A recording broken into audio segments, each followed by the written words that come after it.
Boa tarde, meninas! Boa tarde! Eu estou aqui com ela, a nossa queridíssima doutora Kátia, que é fonoaudióloga. Quem é ao vivo, conserta ao vivo. Kátia, boa tarde, tudo bem? Boa tarde, tudo ótimo. Seja muito bem-vinda, viu? Obrigada, uma satisfação estar aqui com você. Maravilha. Claro, ela, a doutora Joselma, que já esteve aqui conosco, que é essa amiga querida, que é analista comportamental maravilhosa da resiliência. Boa tarde. Boa tarde, Flávia. Seja Prazer grande estar aqui de novo com Que você. bênção, né? Que coisa boa. Já esteve aqui demais. conosco esses dias, falando com a gente, batendo um papo. E ela, maravilhosa, a doutora Nádia Borges, psicóloga. Boa noite já. Boa noite. Agradecer, viu, pelo convite. É sempre muito bom estar aqui e principalmente falar sobre essa temática, né? Exatamente. Gente, olha, assim, eu achei muito bacana o banner que foi feito, né? Deixa eu colocar aqui, eu dizer aqui, olha, entender para atender. Achei muito bacana, Joselma. Por que você colocou esse tema tão bacana, assim, para as pessoas realmente entender para atender? Isso, é porque assim, como nós estamos no mês azul, né? O abril é um mês que nós escolhemos para estar conscientizando. A primeira coisa que a gente precisa fazer é entender, né? Sim.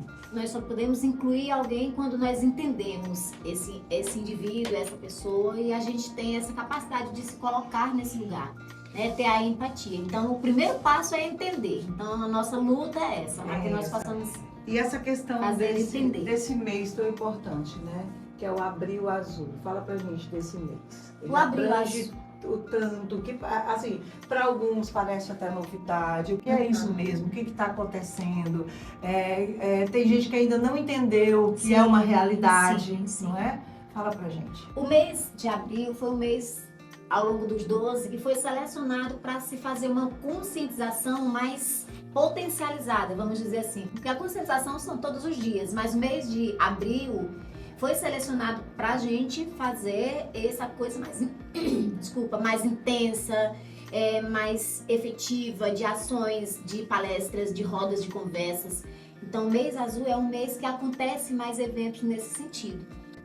O autismo é uma realidade, né? Sim. Que a gente, logo no início, doutora Kátia, a gente teve, o ano passado, acho que o ano retrasado, a gente começa falando sobre o assunto, e uma das grandes dificuldades é a família aceitar um diagnóstico, né? E aí vem aquela pergunta lá assim, doutora Kátia, o meu filho não fala, o que fazer, como entender? E aí, onde é que entra assim, vamos todo mundo parar para observar o que está acontecendo com a família, com o filho? Onde é que entra agora essa conscientização, doutora?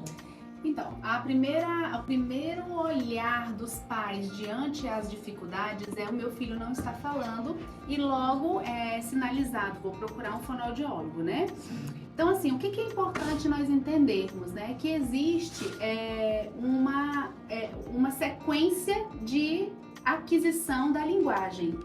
E a partir do momento que se entende, é mais fácil da gente poder olhar com um olhar mais abrangente. Então, por exemplo, uma criança com 1 ano que não fala nada, a gente já tem que ficar com uma pulguinha atrás da orelha, né? Então, por que não tá falando?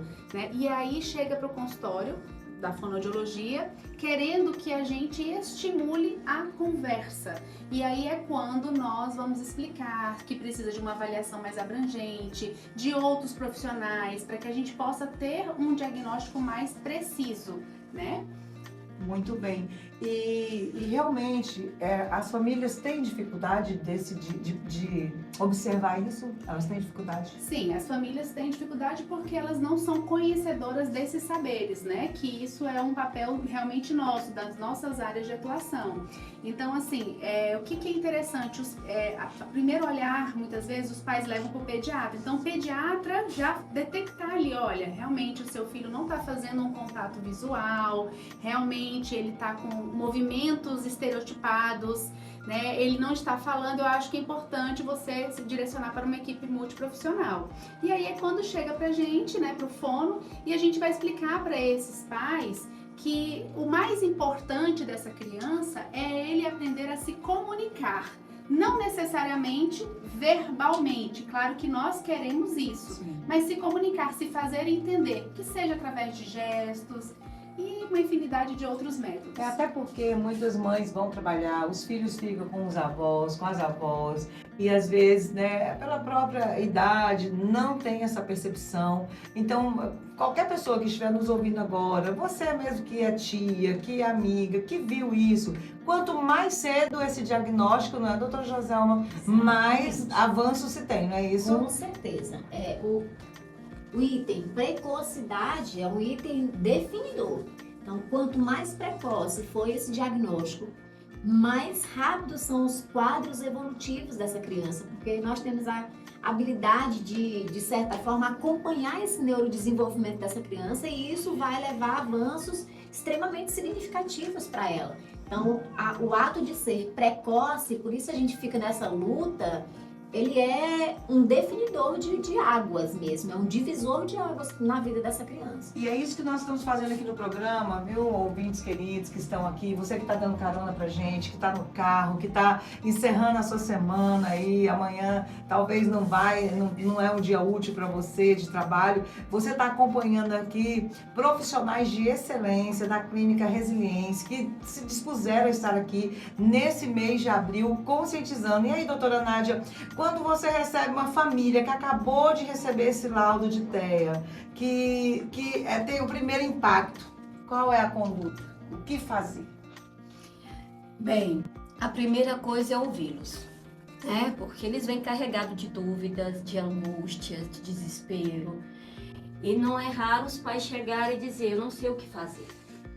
É bem verdade também que cabe a gente alertar, aproveitar também esse mês de abril, e dizer que nem todo atraso no neurodesenvolvimento é autismo. Uma das coisas que a gente, como profissional, como equipe, nós temos discutido muito na resiliência, é porque a gente tem recebido uma demanda crescente de crianças já laudadas, sem realmente ter, né, todas as características que realmente traz, né, o autismo. Então, assim, no primeiro momento é ouvir essa família, né? Eu como psicóloga e como psicóloga de criança, adolescente, de família, eu ouço. Então, o primeiro momento é acolher, né? O que é que está acontecendo? O que vocês esperam? Porque muitas vezes eles recebem um monte de informações, mas não de formação. Então, eles não sabem o que fazer. Né? Você entregar um laudo para uma família e dizer, seu filho tem autismo, tá, e o que eu faço com isso? Né? E a gente também, sabe, Cláudia, a gente também tem que tomar cuidado como profissionais e como família, de não ficar vendendo serviços e que às vezes a gente nem sabe se é realmente isso que a criança precisa. Então, nós profissionais da resiliência, a gente tem procurado ter zelo, né, com a dor, né, com a angústia, mas também com a esperança desses pais. Nós não podemos tirar deles a esperança. Sim. Então, nesse momento, a gente diz, tem aí o diagnóstico, mas vamos avaliar primeiro. Nós, como equipe da resiliência, nós avaliamos primeiro. Até porque cada caso é um caso. Sim, né? sem dúvida. Eu não sei como que é o nome que é dado, doutor, é um nível, como é que... Espectro. Sim, do espectro, mas assim, tem Níveis um mais severo, não é? Tem os níveis 1 e o 2 e o 3. O nível 1 é o mais leve. Exatamente, essa pergunta que a gente quer falar. Quando fala-se tanto de espectro autismo, né? Mas o que é o espectro? É exatamente isso, são essas variações. Então, são 3 níveis, basicamente. O 1, que é o mais leve, o 2, que é um moderado, e o 3, que é um mais severo. Mas por que é um espectro? Porque dentro desse nível 1 existem várias variações, várias nuances. Então eu sempre dou esse exemplo. A gente, nós mulheres, nós adoramos as paletas de cores, né? Sim. Então vamos pensar lá, o rosa, que a Cláudia adora. É. Dentro da paleta do rosa, tem milhões de rosas diferentes. Então vamos pensar que o rosa é o nível, por exemplo, 2. Dentro daquele nível 2 existem uma série de variações. Então, por isso que é um espectro, porque nenhum deles é igual ao outro. Existem variações que os definem, que os identifica e difere do outro mesmo. Outra coisa eu queria acrescentar, quando a doutora Joselma fala sobre essa questão dos níveis, essa história do nível, né, os estudiosos têm apontado que nós precisamos tomar muito cuidado. Ao dar um relatório ou mesmo laudo para a hipótese diagnóstica para uma família, você tem que dizer que a criança está nesse momento assim. Exatamente. Porque ela pode evoluir Ela e vai. deve evoluir, entendeu? Então, assim, a gente às vezes recebe uma mãe que está lá dizendo: ah, a criança está com nível então é leve. Não tem nada de leve.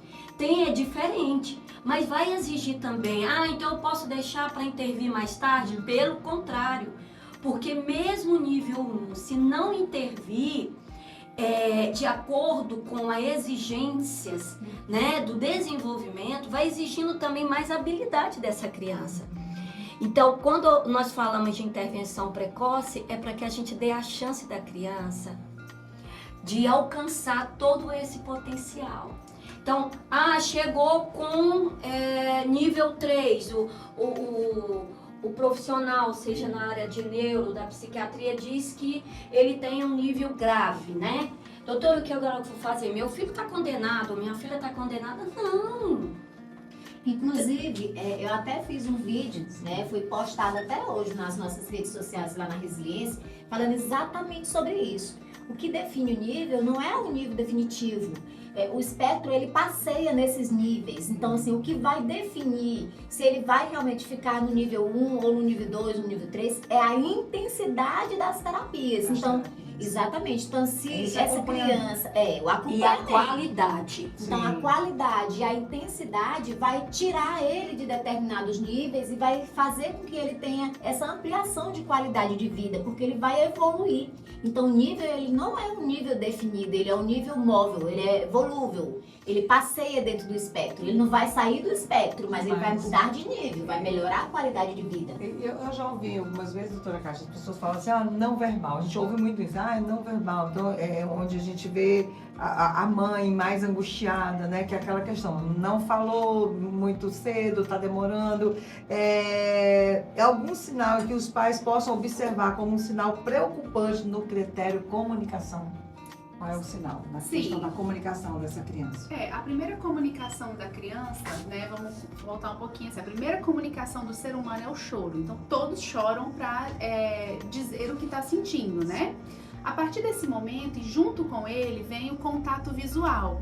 Então, ali naquele momento da amamentação, vamos dizer assim, claro que é muito difícil para que os pais tenham esse olhar, essa percepção. Mas naquele momento que a mãe, a mãe e o bebê estão interagindo no processo da amamentação, que ela olha para o bebê, né, e o bebê não tá nem aí para o olhar dela, a gente já pode estar pensando nessa possibilidade, mas não significa que é taxativo para um diagnóstico de TEA.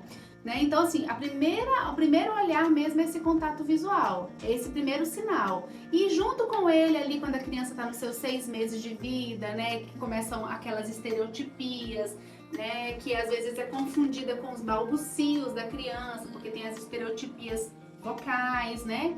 E aí movimentos de mão, movimentos de corpo, olhar distraído. Então, assim, uma criança que fica de costa no momento que tem outras crianças, né? Então a gente tem que começar a olhar para essas situações e logo procurar essa ajuda.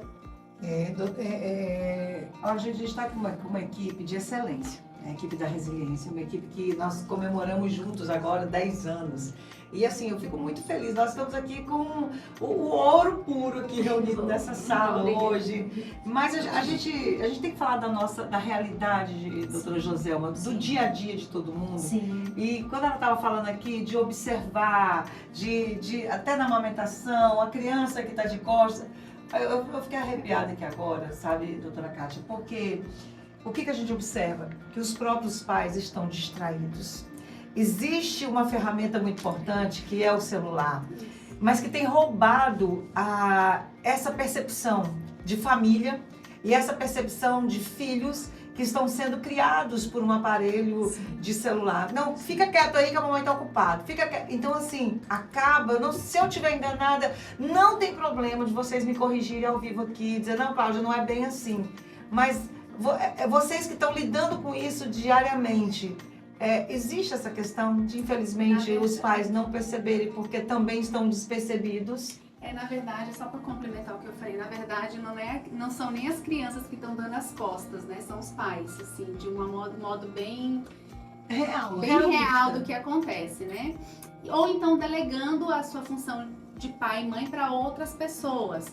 Tá, muitas vezes por uma necessidade, né? Mas eu sempre comento em momentos que eu tô nessas discussões que qualidade é melhor que quantidade. Então eu sei que muitos pais precisam trabalhar, eu preciso trabalhar, eu preciso do meu filho estar lá. Então assim, mas o momento que você estar com seu filho é estar com ele, é você olhar para ele, é você cortar a unha dele, é você conversar com ele, é você virar ele do avesso, porque naqueles 5 minutinhos, 10 minutos que você já fica, você já consegue ter uma percepção do que está acontecendo.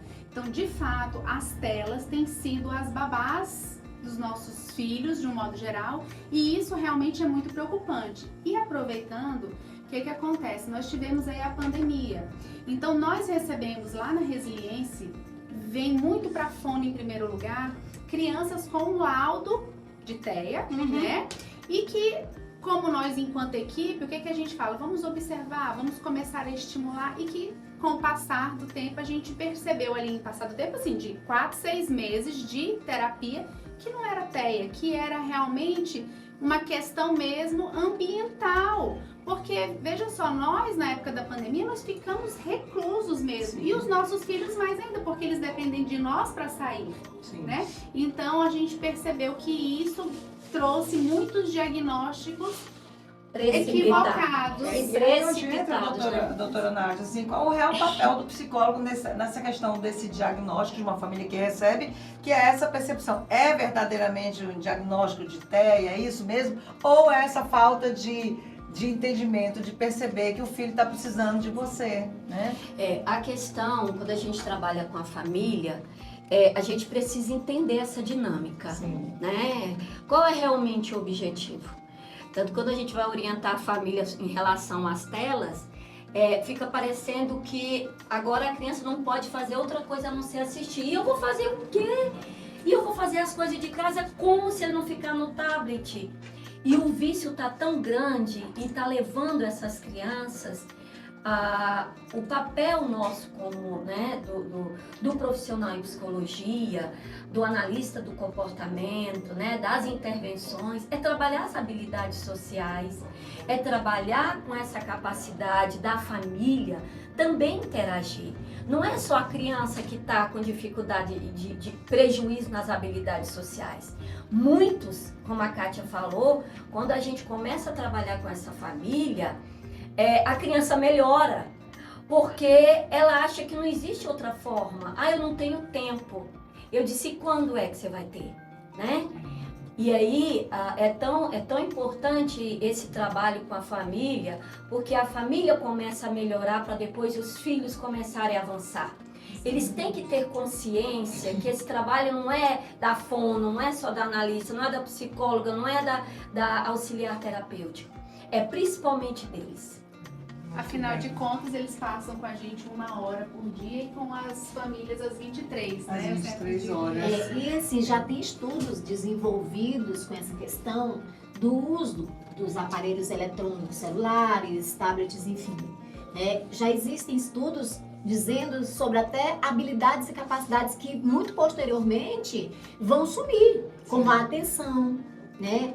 Atenção, que a gente tem várias atenções, tem a atenção concentrada, atenção dividida, atenção seletiva, e essas atenções mais refinadas, que são as necessárias para o processo de aprendizagem da escola e tudo isso, elas podem sumir desse ser humano porque ele passa a não utilizar. Então é uma coisa que o cérebro entende como um desuso. Sim. Então, hoje a gente vê crianças extremamente intolerantes. Elas estão ali com o celular, se por acaso sair a internet, acabar, ela joga o celular no chão, E fala, quebra "Estou o aparelho. entediada." Estou entediada. E essa fala é de crianças de 5, 6 anos. Então, assim, assustador. é muito complexo essa Não discussão. sabem fazer outra coisa, não sabem pegar um brinquedo, nada. Não tem não- mais, né? Assim, parece que ficou até obsoleto, né? Os brinquedos, hoje a Exato. gente já não vê Não mais. sabem brincar, não Verdade. sabem, né? Meninas, meu Deus do céu, eu queria poder ficar com vocês aqui as 2 horas inteiras do programa, mas a gente tem que ainda atender os nossos ouvintes. Tem áudio aqui, eu disse que é para colocar alguma coisa para elas. Lúcio Roberto. Vamos ouvir esse áudio aqui, que é de um ouvinte nosso aqui, que quer deixar um recado aqui para vocês, para todos que estão ouvindo.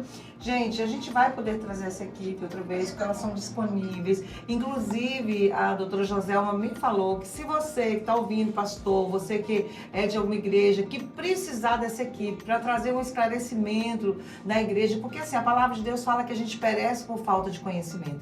E é de conhecimento em todas as áreas. Então, se você precisar, a resiliência, ter uma equipe preparada. São quantos profissionais? Hoje nós estamos na clínica, uns 20. Uns 20 profissionais. Uns 20, na né? clínica, Equipe atendendo. multidisciplinar, uns 20. Essa equipe, assim, que está pronta para atender todos vocês, e a gente vai deixar aqui o endereço, vai deixar o telefone. Você que tem alguma dúvida, que precisa desse diagnóstico, pode procurar a Resiliência, porque são pessoas, assim, dedicadas, que fazem com muito amor e fazem com muita excelência. Vamos ouvir aqui o nosso querido irmão Lúcio. Boa noite, minha amiga Cláudia Batista, pastor Lúcio Roberto, tudo bem? Eu vi essa equipe maravilhosa aí com você agora há pouco. E assim, eu fiquei me coçando assim, para falar, porque é um assunto muito importante e um assunto que faz parte da minha vida.